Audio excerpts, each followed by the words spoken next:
Chapter 15. La Catalina. We walked toward a cluster of adobe houses. Carlos had parked the car about a quarter of a mile up the road so that I would not be seen from the houses. "I'll show you where to wait, but I don't want to go inside or to cross the cure's path," he said with a furtive glance. "Why don't you want the cure to see you?" I asked suspiciously. "Because that curer is a witch. I've had some run-ins with her in the past, so it's best that she does not associate you with me or with Don Juan." I was growing more and more apprehensive. What should I tell her if she asks me why I'm here? Just say that you're a student of anthropology and that she came highly recommended by some people in Vicam Station, and you're here because you want her to look at the flea bites on your legs. By the looks of the place, whoever lived here seemed to be highly successful. The house was larger than the other Yaqui houses in the area, and the grounds around it looked clean and well kept. There were even a few ornamental potted plants by the door, adding a decorative touch. An elderly couple were seated on a bench under the ramada. Two portly Mexican ladies were standing in the courtyard, waiting for their turn to see the cure. Seated on another bench was a woman with a child, and next to her sat a woman nursing an infant, completely covered by a shawl. Toward the side of the house was a small corral where a donkey was kept. As I turned, I caught a glimpse of a man disappearing behind the corral, as if he did not want to be seen. "Doña Catalina is the best curer in Sonora," Carlos said, as we sat down on a vacant bench some distance from the house. "Mexicans as well as Indians come to see her. Don Juan says that she has more power than all the curers in this area put together." I noticed a touch of pride and also fear in his voice as he said this. "Do you know her well?" I asked. "Not at all. I met her once at a gathering of some of Don Juan's colleagues, although on several occasions I have actually seen her work. She can remove a patient's organ, douse it in alcohol, and put it back into his body without making an incision or drawing blood." "Come now," I said incredulously. "That's impossible. She must be using some sort of trickery." I had heard of the psychic surgery used by some practitioners. Its purpose is similar to Western surgery, except that no blood is drawn and the patient is conscious during the procedure. But, unlike Western surgery, immediately afterwards, the patient is able to get up and leave the premises with no scar or ill effects. "I bet it's a question of faith healing, where the patient is highly suggestible," I offered. "The anthropological literatures abound with studies of faith healers who, through laying on of hands, cause the patient to experience a catharsis of sorts, during which time the healing takes place. I had seen a demonstration of such healing on television. People just dropped their crutches and began to walk again, or miraculously, they could hear or see. I had never given much credence to this sort of curing, and had always considered it to fall into the category of what anthropologists call healing by hysterical conversion. The effects in such cases were usually temporary and treated the symptoms rather than the illness itself, which often returned when the person came to his senses and the force of public support was removed." "She's not a faith healer," Carlos said decisively. "Then how does Doña Catalina practice her art? Does she use sleight of hand?" "According to anthropological accounts, the only way such a surgery could possibly be produced, since it defies reason and the laws of science, is through the use of some sort of chicanery. The usual explanation offered is that the onlookers are put into a hypnotic trance through the use of repetitive sounds, such as chanting or drumming. Then the curer goes to work producing spectacular effects. Much as a magician performs tricks that amaze an audience who only see what the magician allows them to see. No, she doesn't use sleight of hand, Carlos said. Some charlatans probably do rely on tricks, such as having a spare organ up their sleeves. But Catalina does something else, much more spectacular. What is that? I asked, laughing at the image of someone having a dripping goat's heart or liver hidden under their poncho and producing it at just the right moment to amaze the onlookers. Catalina cures by changing the reality around her. And anyone who is witnessing the operation, including the patient himself, participates in this altered reality. I don't understand, I said, moving away from a coughing patient who had come to stand by the bench where we were sitting.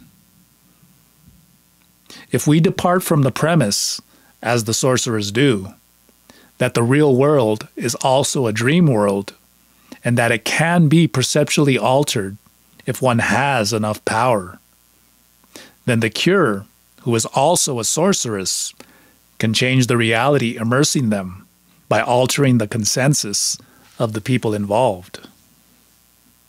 Then, all those who are present actually witness a world with new perceptual parameters.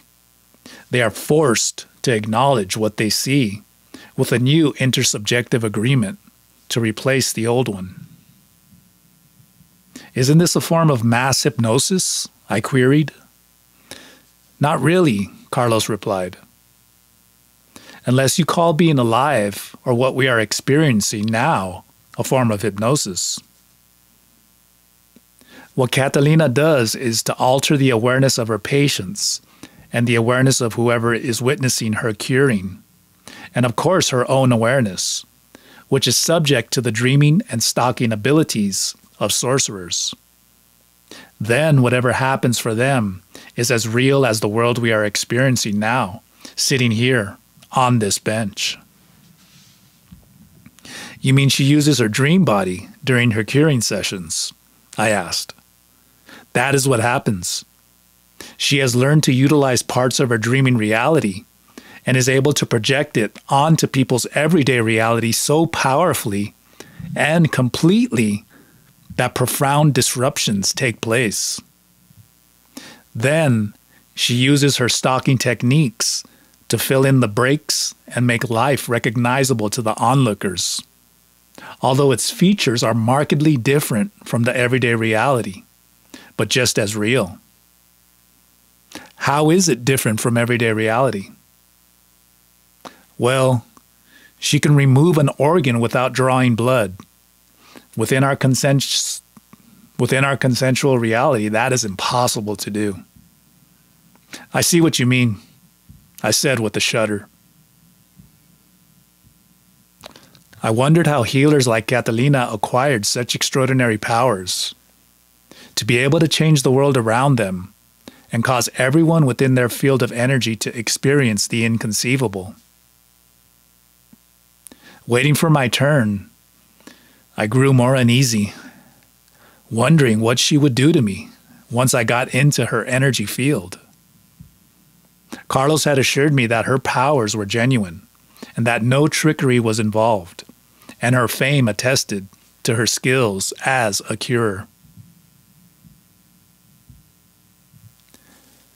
We had to wait for over 2 hours until all the people before us had been seen. And all that time I had gotten one glimpse of the cure. Although the man lurking behind the corral came out and stood there for a while watching us from a distance. When it was our turn, Carlos told me to go in and that he would wait for me in the car. He reminded me not to mention that I was associated with Don Juan or himself, but to be attentive and see if I could detect anything strange about the cure. He emphasized that I should be silent and aware, so I could catch as much as I could of Doña Catalina's stalking techniques. I entered the house with trepidation. A young Yaqui girl greeted me with a stern look. She seemed very capable and was even dressed as a nurse in a neat white uniform with white sandals. She asked me what my problem was. I immediately showed her the bites on my legs, which fortunately were still red and virulent. She nodded and took a white index card from a metal file box and wrote down my name along with the date and the reason I was there. When the cura was ready to see me, her young assistant led me into the inner room behind a dark wooden door. The girl handed her my card and quietly left the room. Immediately, I sensed I was in the presence of a most remarkable woman. Doña Catalina was tall, perhaps in her mid-40s, and had an open white smock over her blouse and a straight skirt. Her jet black hair was pulled back by a headband and was held in place in a high bun. She had no wrinkles and had a beautifully sculptured face. But what were most striking were her eyes. They seemed to burn with an energy coming from every inch of her vibrant body. I had not seen eyes like that except on Don Juan and his associates. This woman was handsome and had a mysterious inner power. I detected a confidence and a commanding manner that at the same time put me at ease, yet placed me somewhat at her mercy. I thought that the first prerequisite of a successful healing situation, that of faith in the cura's ability, was easily met in this case. What's more, Doña Catalina seemed to have a kindness and concern that immediately put me at ease, despite the fact that she was a total stranger. I tried to talk to her in Spanish as best as I could. She smiled at my efforts and said in fairly good English, "I want you to lie down on the bed with your head up." I lay down on a narrow cot, draped with a clean white sheet and a small pillow. Following her instructions, I kept my head up, off the pillow, which is what I thought she had said. It was an awkward position, and I couldn't understand why I couldn't put my head down. But she had specifically said to lie with my head up.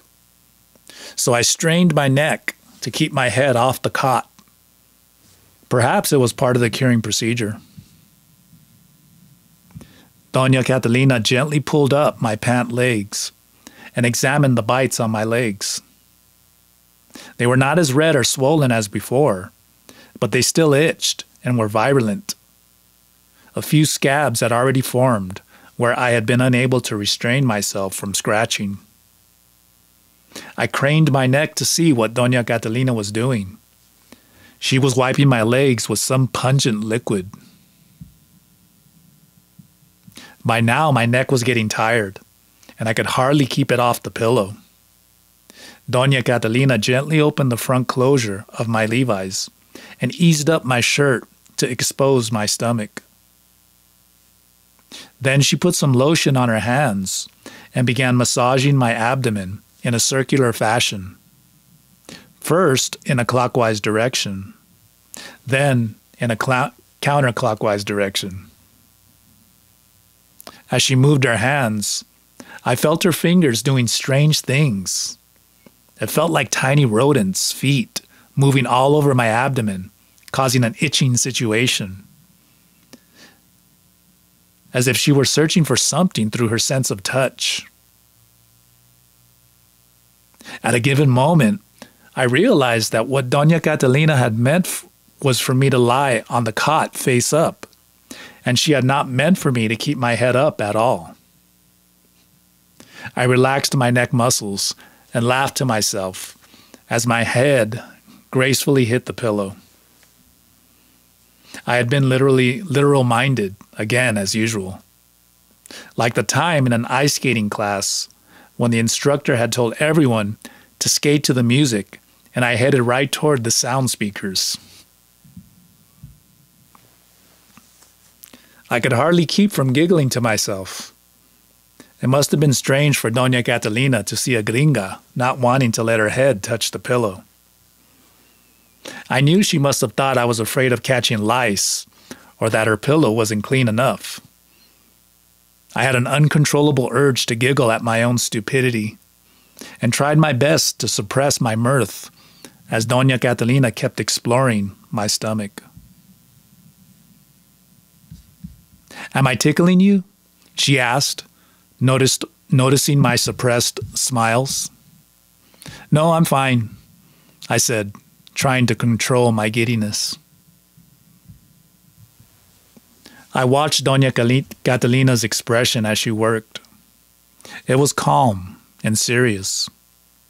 She was totally engrossed, searching with her fingers for clues of what was happening under the skin. When she was finished with the examination of my midsection, she gestured that I could adjust my clothing again. "You have worms," she concluded. "I'm going to give you some medicine. Other than that, you're perfectly healthy." I was shocked to hear that I had intestinal worms. I mentally ran through a list of things I had eaten since coming to Mexico. I concluded that the cause was probably the donkey meat I had eaten in Santa Ana. "How do I get rid of them?" I asked, tucking in my blouse. "Stay away from men," she said matter-of-factly. "I beg your pardon?" I couldn't see what men had to do with intestinal parasites. "You still have many worms inside you," she repeated. Then I remembered what Clara had said about energetic worms.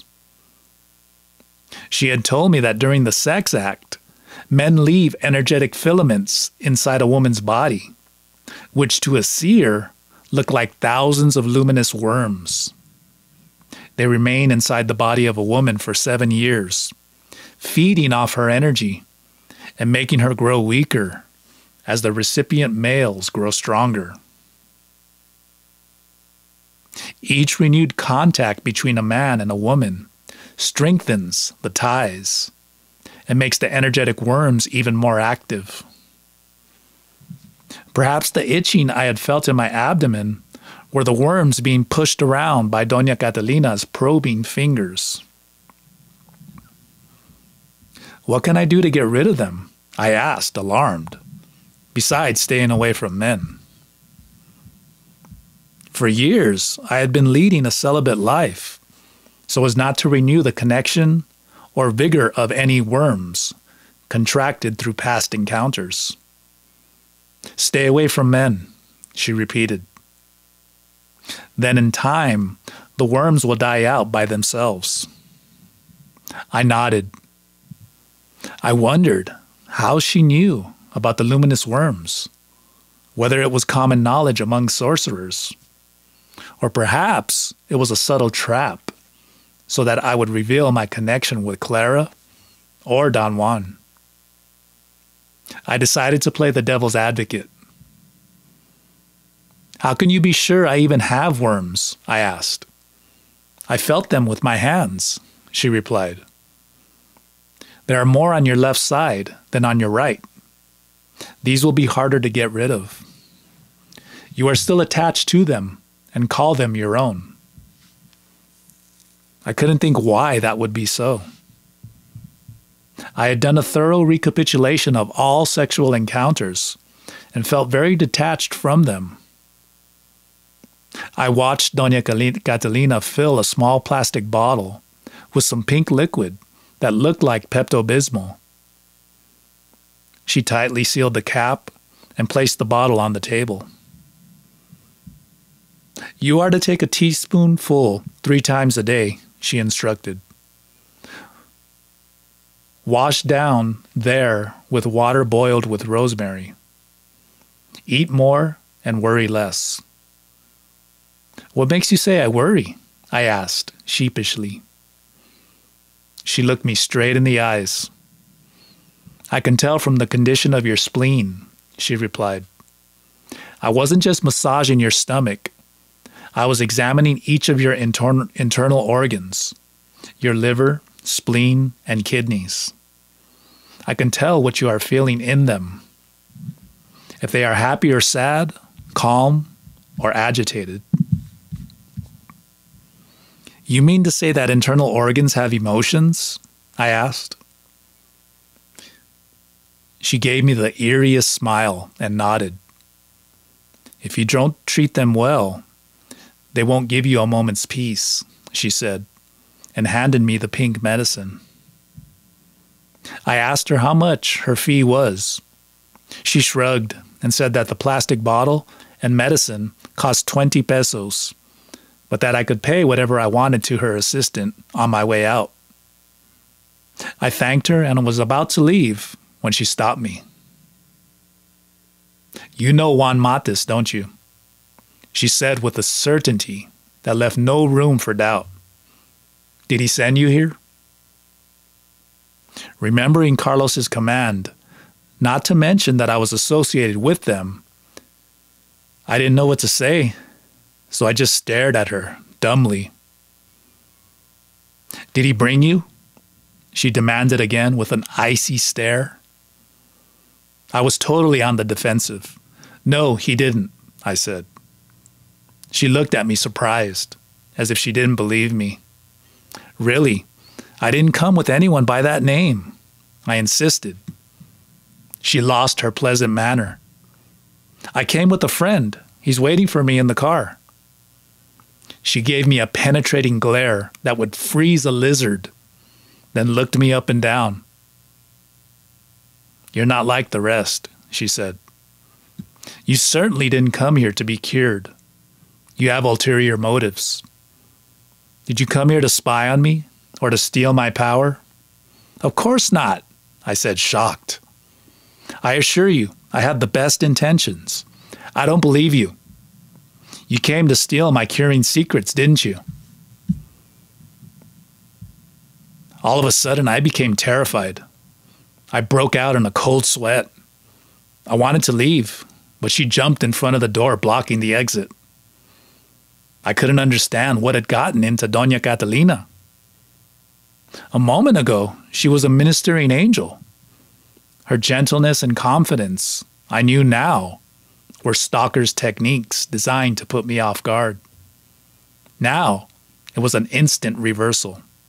She was an enemy, a dangerous adversary, a black sorceress of the most malignant kind. I don't know what you mean, I said. I have to leave now. Please step aside. And to match her confidence, I added, although not quite as energetically as I would have liked, I'm warning you, I know martial arts. At that, she looked at me and laughed. I took a few backward steps to place more distance between us. I did know martial arts, but what good would that do in the face of this formidable opponent, who was not only bigger than I was, but much more powerful? Every inch of Catalina was bursting with an aggressive, yet focused energy, while I, on the other hand, was cowering until I hit the cot and could move back no further. Catalina just laughed at me, flashing her strong white teeth. Her laughter seemed to be a challenge, an animal grin of aggression, about which there was nothing friendly or humorous. If you don't move away from that door, I'll yell for help, I warned. My friend is by the car. He'll come running. Actually, that was only partially true. What I had neglected to add was that Carlos had parked the car a quarter of a mile away, and we had walked to her house. If he was by the car, he wouldn't have heard me, even if I had yelled at the top of my lungs. And my friend is waiting by the corral, across the courtyard, she said with a smirk. He'll come running, even if I don't yell. If you don't believe me, just look out the window.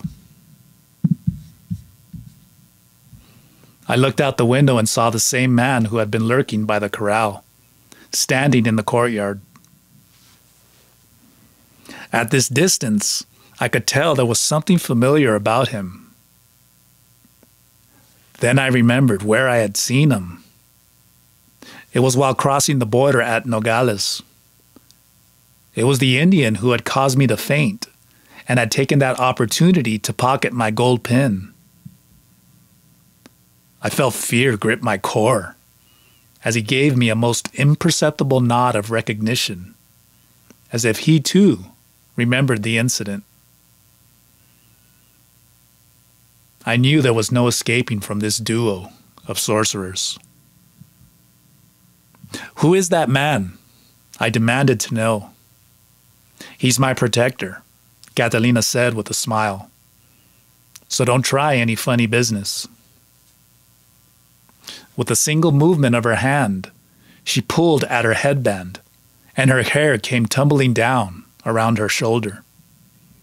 She was absolutely wild, her eyes burning with fury. I was so frightened that my knees were shaking, and I nearly sat down on the cot. On an impulse, I decided to escape through the window. I jumped onto the cot and pushed the casement window open, but I had only gotten my head and torso out when I felt something like hot iron shackles clamp down on my ankles. I screamed and saw the witch tugging at my feet. I kicked so hard that she had to let go and jump backwards, but she had me in a disadvantageous position. I was panting with cold fury.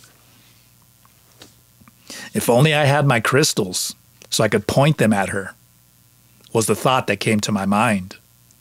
But they were in a drawer in my desk in Los Angeles. A lot of good they did me there, when I really felt I needed to use them here. No matter, I reached into my pocket and pretended to pull something out. I held my hands in the proper position for crystal dart throwing, with my arms extended and my index fingers pointing straight out at her. "Watch out!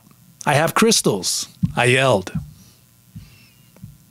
As I fixed her with my gaze, an unknown surge of strength filled me. No longer were my knees wobbling.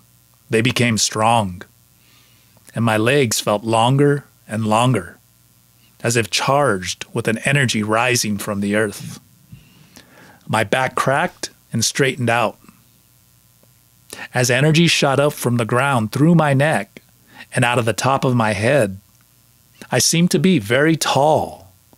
My head was practically touching the ceiling, and I was looking down at her, still pointing my fingers with the imaginary crystals in my hands. Somehow that did the trick. Catalina stepped out of the range of my aim and gave me a frightened look. The next moment, she was her confident self again. But I was raving mad. "Juan did send you, didn't he?" she said. "You're his ally." "You're crazy," I said, lowering my hands. "Allies aren't human." I tried to control my breathing, and as I did, I shrunk in size until I was no longer stretched out. I moved to the door on rubbery legs, just as it opened and Carlos stepped in. I felt so relieved that I hadn't time to consider what had happened. This feeling of being stretched out was familiar. I had felt it before, although I didn't know where or when. That witch wouldn't let me leave, I mumbled to Carlos, so I nearly zapped her with my crystals. I didn't know what I was saying. My hands were like ice. My teeth were chattering.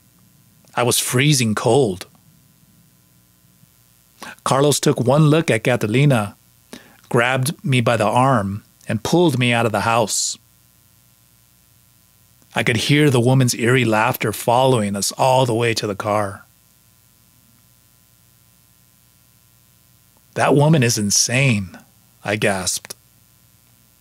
She wouldn't let me leave. She kept on insisting that Don Juan sent me to steal her power. I don't know what came over me. I think I hallucinated out of sheer anger or fright. I was so angry I nearly went through the roof. And I don't mean that figuratively. Catalina is the north wind, Carlos said, and very dangerous. Then why did you bring me to her? I demanded. She seemed so friendly and competent at first. Because she has power, he replied. I thought you might see how a real stalker operates. You saw her in action. I certainly did, but wasn't that dangerous? I asked.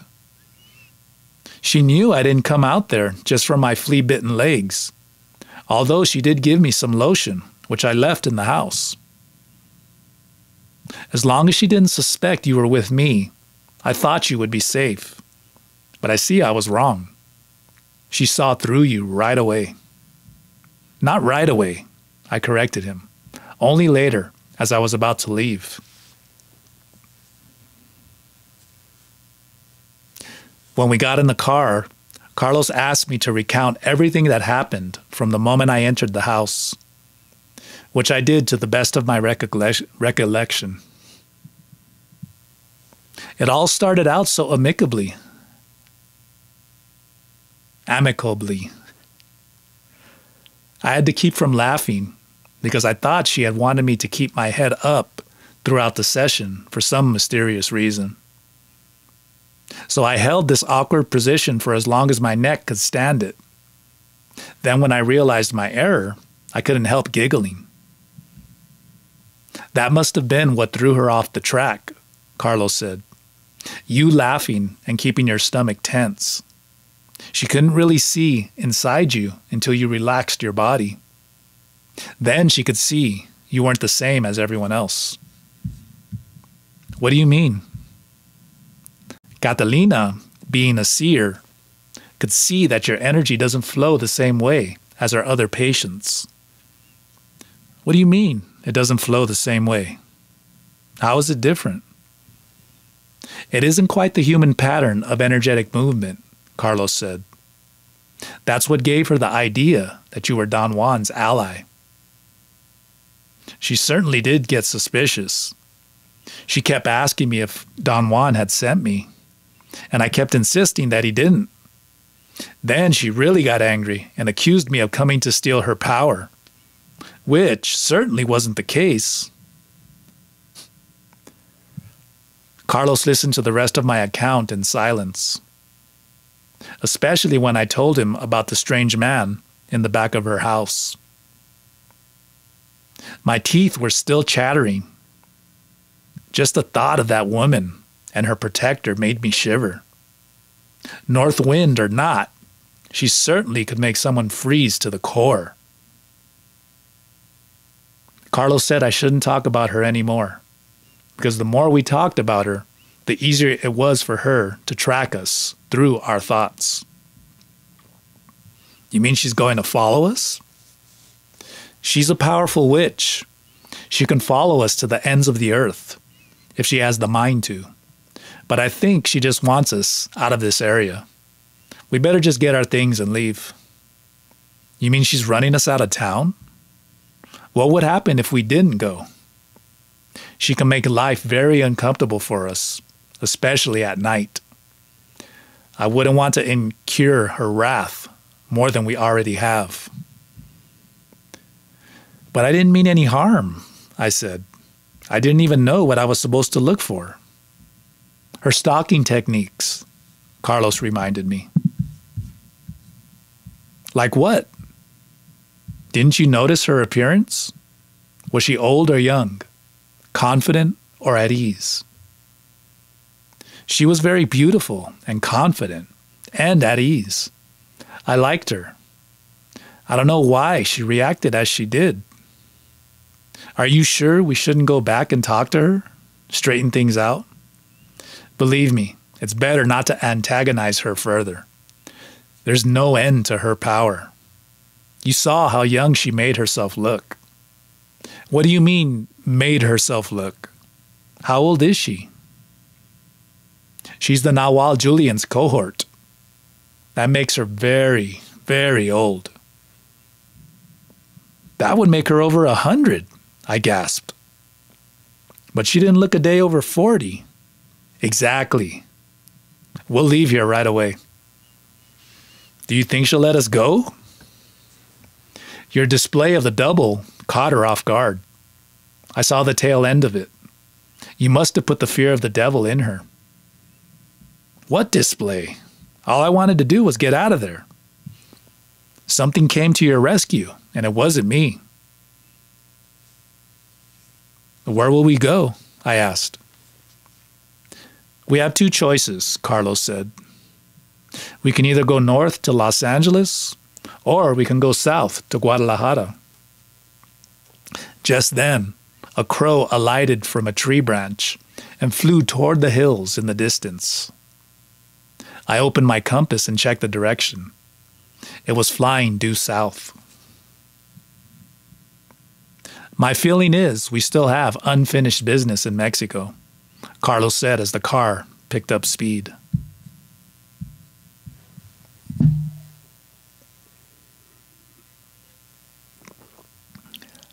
Chapter 16, The Marketplace. We drove long into the night without stopping. I was afraid to close my eyes, even for an instant, for fear of seeing the face of the witch, Catalina. Even with my eyes open, I could not get her vision out of my mind. She had worked herself into my thoughts and had gotten a foothold there, as if she had left her energy inside me, or had removed something of mine that was vital for my well-being.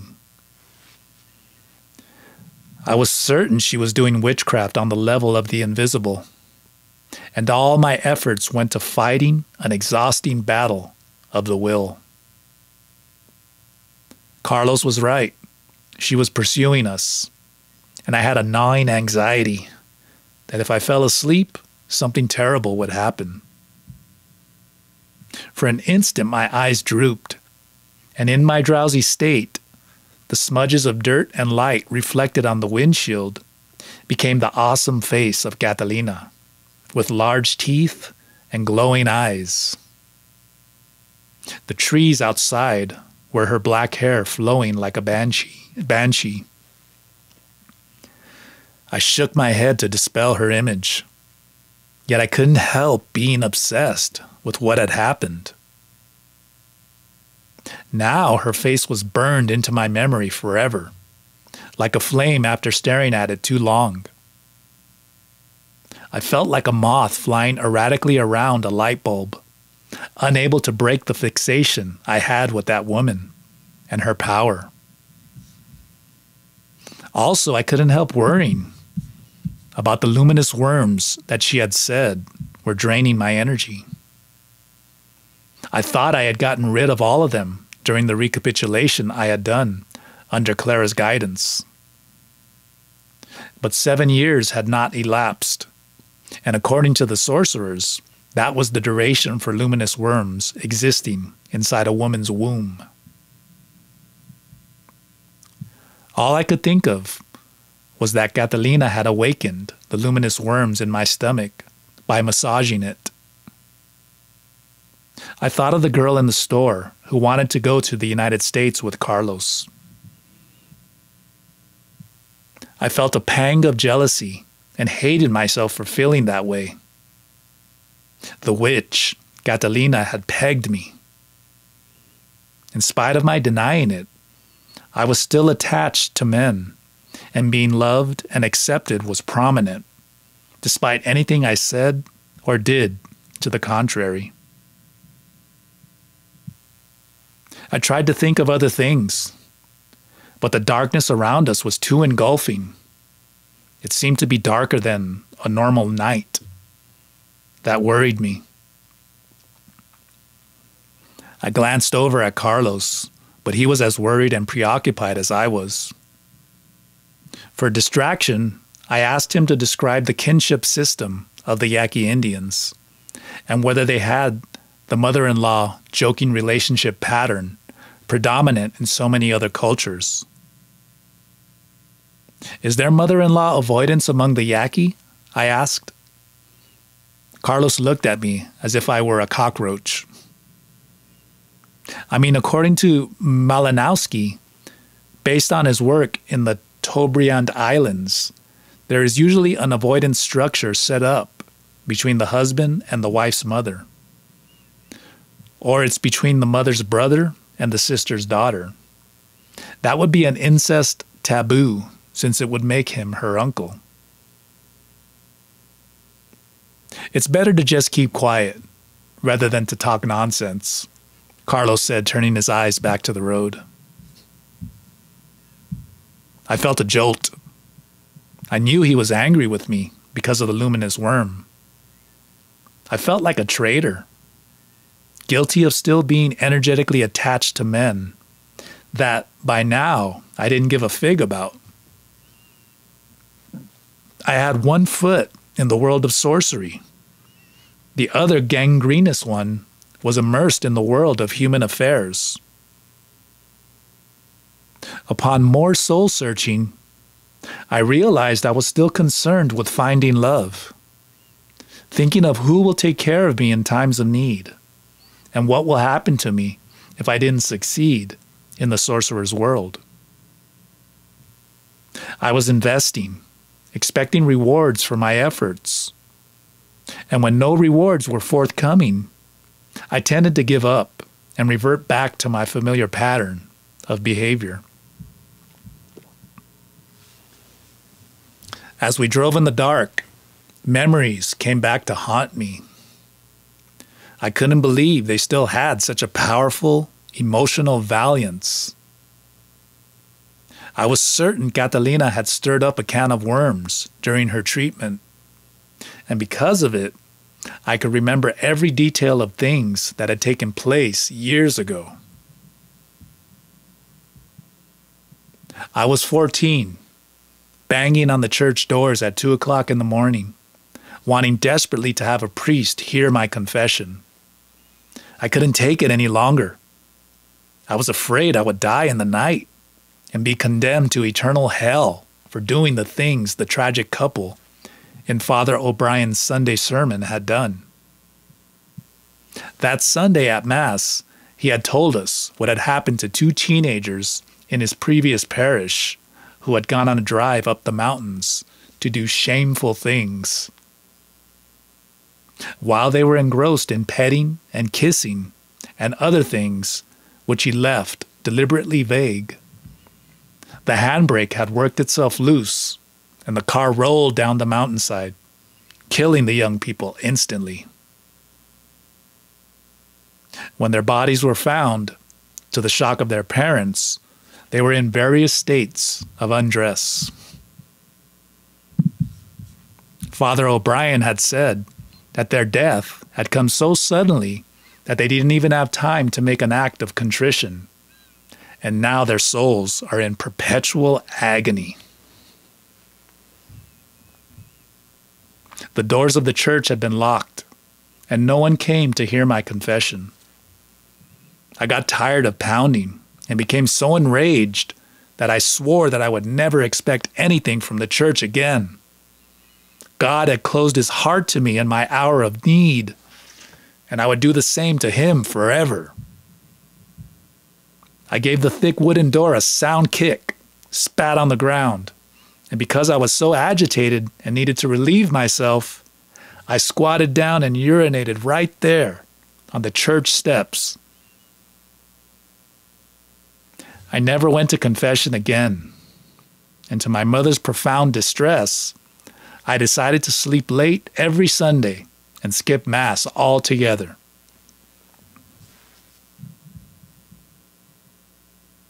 When I recounted this event to Clara, she said that I was lucky that no priest had been there to open the church door.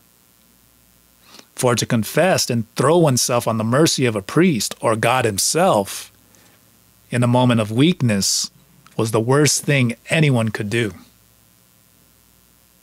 She said that contrary to what I might have thought at the time, power had not deserted me after all. Because by urinating on the church steps, I broke my ties with the church forever. She had assured me that urinating is one of the best ways sorcerers have of severing their connections with things. I too had an awful time disassociating myself from the church, she had revealed. I used to look forward to Sunday Mass so I could meet with friends. Then I would go to their houses and eat and gossip all afternoon. That was the only enjoyment I had in my life, so I clung to it like there's no tomorrow. How did you break that habit? I asked. My teacher, the Nawal Julian, had me collect all my piss in jars for days. Then, late one night, I had to go to the church of my hometown, and when no one was around, I had to fill all the holy water basins with urine, and also the baptismal fount. Then I had to go up to the altar and fill the chalices and add some piss to the incense dispenser. Imagine the next morning, for he had me go on a Saturday. The surprise of the priest and parishioners when they blessed themselves with my piss. I didn't see the humor of it at the time because I was frightened to death and felt guilty for years afterward over committing holy sacrilege. But the Nawal Julian said that that is exactly what we do. We try to bless ourselves and become holy using someone else's piss as if it were sacred. Years later, I saw the irony of it and the touch of genius in the Nawal stalker's plan. You, on the other hand, had followed no plan. You simply went there to relieve yourself, and the spirit took care of the rest, without you even knowing it.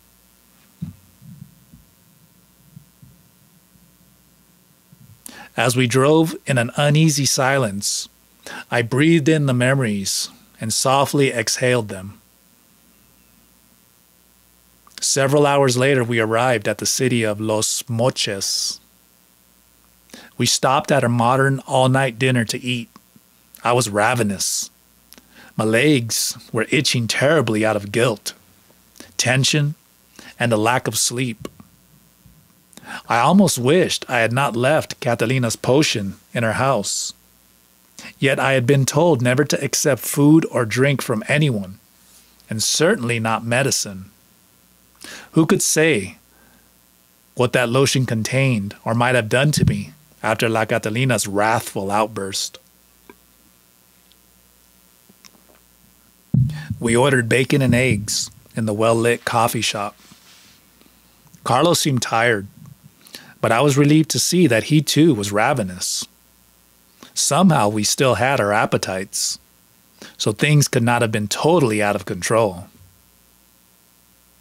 During the meal, I kept reaching down to scratch my legs because my Levi's rubbed against the bites, making them itch all the more. I know a pharmacy in this town, Carlos said, noticing my discomfort. When they open in the morning, we'll go there. There is also a curer who works in the herb market. I couldn't believe my ears. Not another curer, I said adamantly. I simply refused to go. No, this is different, Carlos assured me. He's an herbalist. He has studied pharmacology and medicinal plants. He's very knowledgeable. Besides, it's a good idea to cancel out the powerful effect Catalina had on you. This was the first time since leaving Sonora that Carlos had mentioned the sorceress's name. I thought that perhaps we had put enough distance between us to neutralize the pull of her power. "All right, if you think it's a good idea," I said, rubbing my calf against the table leg. "How did La Catalina get to be so powerful?" I asked. Every morning before dawn, she walks 5 miles to a hilltop and stands there naked to absorb the energy of the earth and wind," he replied. "How do you know that?" I asked. "Have you seen her naked?" Carlos laughed uneasily. "No, Don Juan told me. She is like a cousin to his line. Although, as I said, she really belongs with the Nahual Julian's party." "Why didn't she go with them when they left the world?" "She wasn't ready. She still wanted to do things in the world, I suppose." We checked into a motel, and I spent the rest of the night in a fitful sleep. I felt that there was a horde of people in the room. If I opened my eyes quickly, I could see some of them standing next to my bed, for they couldn't vanish fast enough. And I could certainly hear them whispering. Don Juan was there, and 2 other men. All 3 of them were wearing suits. I sensed their presence and their bulk, but I could not make out their faces, although I thought one of them was the man Catalina had called her protector. At one point in my sleep, I was curled up on my left side, shivering like a dog from the cold. One of the men was poking me with a walking stick to see if I would awake. I felt and could see and hear what they were doing, but I could not move. I decided to feign sleep so I could eavesdrop on what they were saying, for I knew they were whispering about me. "She's still stuck on what happened in high school," Don Juan said, annoyed. "She can't stop indulging," another one said. "Idiot," the man that was poking me said. "That's what a Catholic upbringing will do. There is no end to her self-pity. It wasn't as though she gave herself to Father O'Brien. In her mind, she did," someone said in a pathetic tone that made everyone laugh. I must have made some sort of movement because someone asked, "Do you suppose she can hear us?" "I wouldn't put it past Taisha," Don Juan replied. "She's pretty sneaky. Let's talk to her. Maybe we can pour some sense into her." Then they started talking to me and telling me things, what to do to straighten out my life, how important it was to let go of the past and not cling to memories, and things about the recapitulation, which they said was a never-ending process. I sensed their strength and fairness, and I felt safe in their presence. Don Juan was so indifferent and non-judgmental that I was relieved. I knew that if someone so noble didn't give a hoot about what I was or did, that it couldn't be that bad. They must be right. I was only indulging. They told me many things about myself and about Carlos and of things to come. But I knew I would not be able to remember even a fraction of what they had said. And then someone did something that I would remember always. He began to sing a song. It was a song about saying goodbye and leaving memories behind, even the happy ones that made our hearts laugh. The song was so strange because it recounted specific moments I had lived.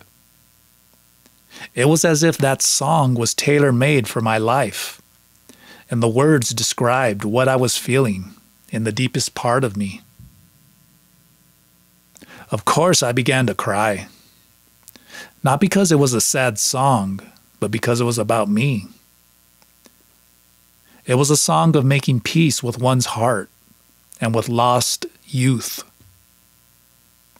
It was a song of liberation, beautiful and strong, for it captured the essence of the moment.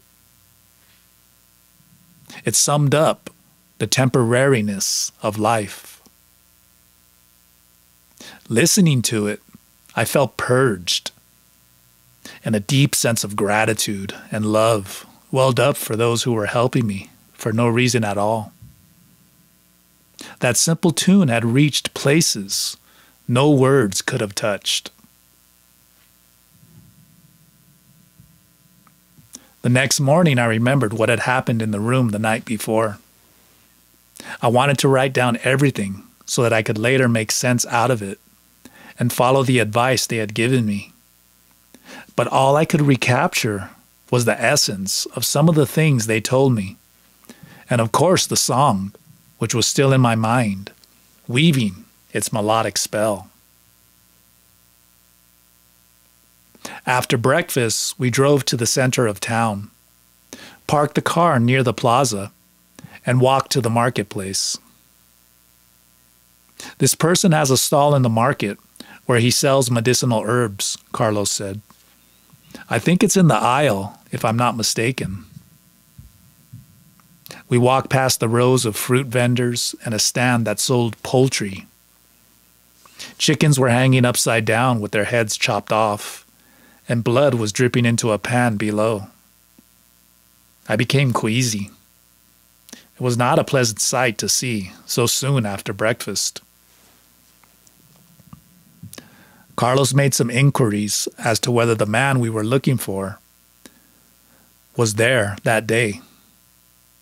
A stocky woman with a red ribbon braided into her two long plaits pointed to a stand at the end of the row. It was more than a stand. It was almost a small consultation room, portioned off by plywood and curtains.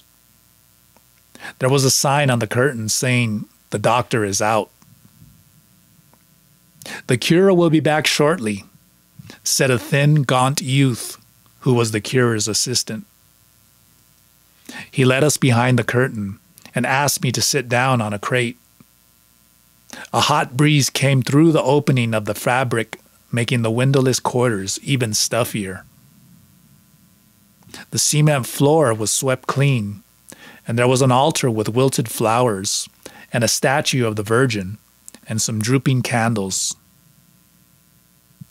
A trunk was the only bulky piece in the area, other than the crates and a chair. On it, the curer had laid out his paraphernalia. Stacked against one wall were dried herbs tied together with pieces of red yarn. I didn't recognize any of the herbs, except for the angelica, which I had gone to find in a stream bed with Don Juan. Next to the dried herbs was a granite mortar and pestle for grinding medicines to a powder. A row of neatly labeled jars with different powdered herbs, others in root form, and still others in leaves, lined the wall. I shifted my position on the Pepsi-Cola crate, or rather leaned over to watch the flickering flame of the candles that the assistant had lit on the shrine. My legs itched madly, and it was all I could do to keep from scratching them. Carlos had bought me a pair of white cotton mittens to wear, so that if I did scratch, I would not draw blood and scar my legs. I took the mittens from my pocket and put them on just in case I had a fit of itching I could not control. I looked like I had white cat paws. "I'll go see if I could find the cure," Carlos said. I insisted that he stay with me and not wander off like he did at Doña Catalina's house. As we discussed this, the curtain opened and a stooped woman supporting herself on a crooked cane stepped into the inner room. It was all she could do to walk.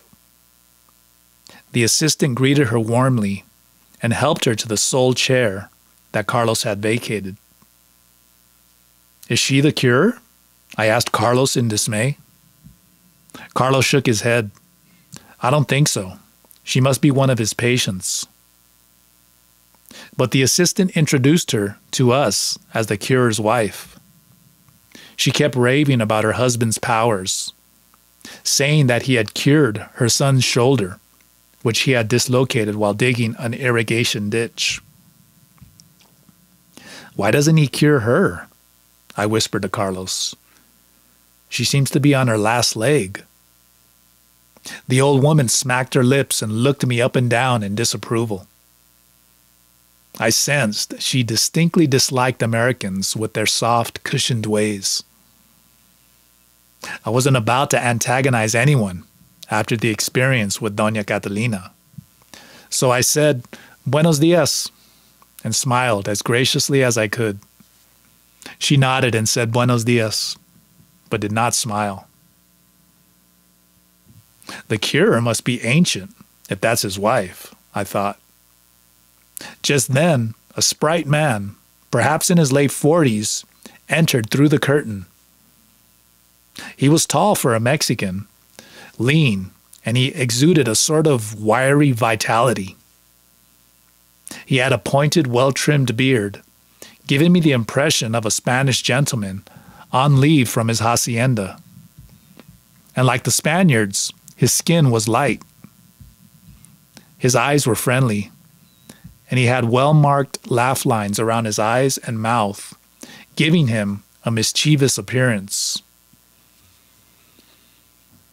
He was dressed in charcoal trousers and a white tunic-like shirt with embroidery down the front that, with a little imagination, could pass for a doctor's smock.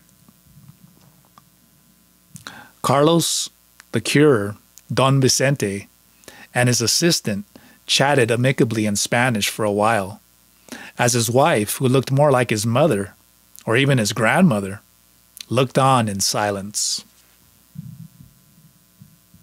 Then the cure ceremoniously bowed and formally asked us permission to begin practicing his healing art.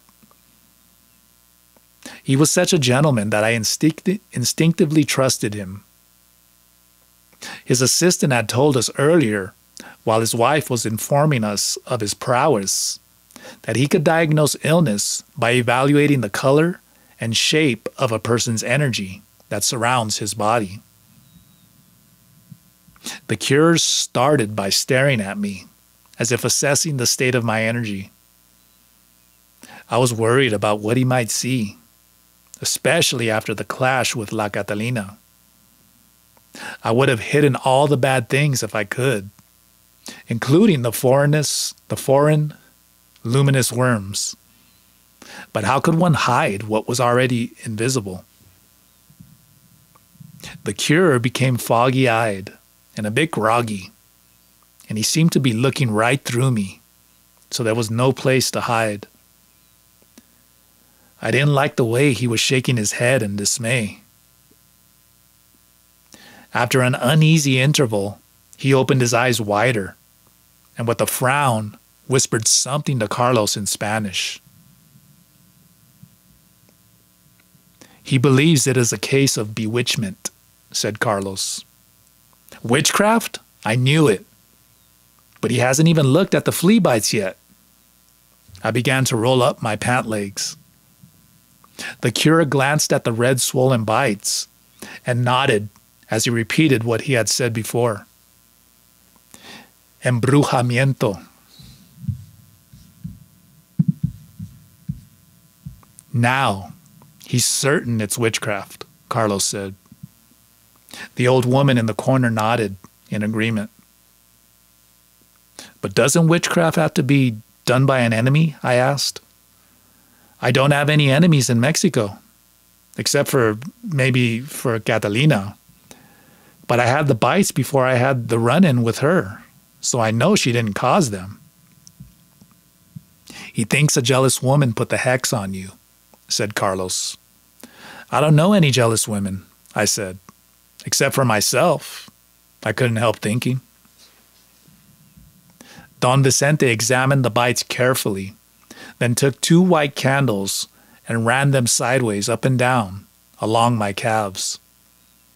He periodically shook the candles in the air, as if to cast off the poison that the candles had attracted to them.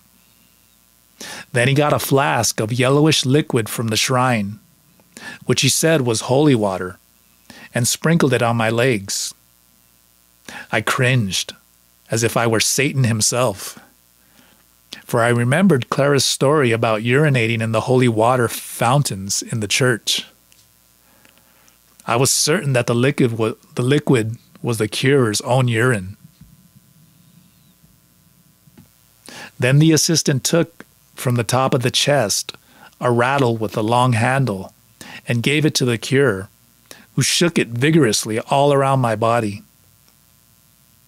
With eyes closed, Don Vicente kept shaking the rattle as if to ward off evil spirits. The sound of the rattle made me remember the girl whom I had seen in the Yaqui store. The day we had bought our hats and the Pascola masks. I saw again the look of contempt the girl had given me while I was sitting in the front seat of the car. But I had already gotten bit. How could she have caused it? I was thinking of the possibilities of illnesses caused by the evil eye when Don Vicente interrupted my thoughts. Someone wants you to be as miserable as can be, he said. They may not have caused the bites, but they are certainly keeping them from healing. I wondered if Don Vicente's sinister diagnosis was correct. I had heard witchcraft discussed in my anthropology courses, but I had always thought that curses and the evil eye were concepts primitive people used to explain the world of cause and effect, because they were somehow lacking in rationality or logical thought. Could someone's ill feelings really affect another person physically? After meeting La Catalina, I was certain of it. I caught myself. It was all too easy to blame others for one's own carelessness or ill fortune. Was my discomfort really something a jealous woman had wished upon me? Or was it something I had brought upon myself? To see cause and effect on a supernatural plane, which could not be refuted, seemed to me an easy way to explain anything. I decided that the fleas had bitten me simply because my legs were there and uncovered. Yet the more I thought of the other people sitting in the same room, some wearing skirts with their legs also uncovered, I realized none of them had gotten bit. They were exposed to the same dirt floor, the same fleas. And it was true. The fleas had descended on me with a particular vengeance. What can I do about it? I asked, concerned. I hoped I would not have to kill a chicken or drink the blood of a goat, or something of that nature. Don Vicente put down the rattle and searched through his trunk. He brought out an amulet on a string, made of a small seed that looked strangely like an eye. He said I needed to wear it around my neck for 9 days. Then the swelling and itching would be gone. The amulet, called the Eye of the Deer, would counteract the force of the venom sent by the evil wisher, whom he said I had had contact with. The curer also gave me a holy card of St. George, slaying a dragon which I was to place under my pillow while I slept. I put the holy card in my pocket and rolled down my pant legs. I decided to follow Don Vicente's instructions to the letter, even though I knew that the dragon slayer had not been a real saint at all. Because according to the Catholic Church, St. George had never officially existed, and neither had dragons. I realized that what was superstition in one culture was reality in another. Besides, what did I know about the supernatural world and its ramifications? I was trapped in ordinary life thinking of myself, with no hope of escaping, unless something drastic happened. We stepped out of the curtained-off area, which had been a sanctuary apart from the world, and entered the hustle and bustle of the marketplace. Don Vicente addressed Carlos in private, in friendly tones. From time to time he glanced at me and chuckled. I wondered if he was telling him more about the evil eye and what to do to counteract it. His wife had followed us through the curtain and was slowly walking away, stopping to browse at several of the stalls. I noticed then something strange. She was no longer stooped over, and she had lost her limp and had abandoned her cane. From where I stood, she seemed like a young woman with an exquisitely straight back. I wanted to follow her around the marketplace to see what she was up to and how she had accomplished her remarkable metamorphosis. But Carlos came up to me and said it was time to go. I thanked Don Vicente, and we left. What did the cure say to you? I asked as we stopped to buy some short, stubby bananas at a stall outside the main market. Carlos hesitated for a moment, then said, Don Vicente thinks you're a bit crazy, and that's why you're so susceptible to witchcraft. What makes him think that? I asked. He could tell from seeing that your energy field is erratic. Something in you was hopping all over the place. How could he tell? He could see it in your eyes. Carlos peered at my eyes, as if to see if what Don Vicente had said was true. He also said that if you don't do something about your indulging soon, your health will be impaired. Then it will be difficult to cure you. Well, if it's a question of internal balance, I said, I'm a hopeless case. I just saw his wife walk away without a trace of a limp, and her back was completely straight. She wasn't even using her cane. What? I said his wife, when she walked down the aisle, wasn't limping, and she wasn't stooped at all. I think you're beginning to see things, Carlos said with a nervous laugh. Either that or Don Vicente is right. Someone has bewitched you.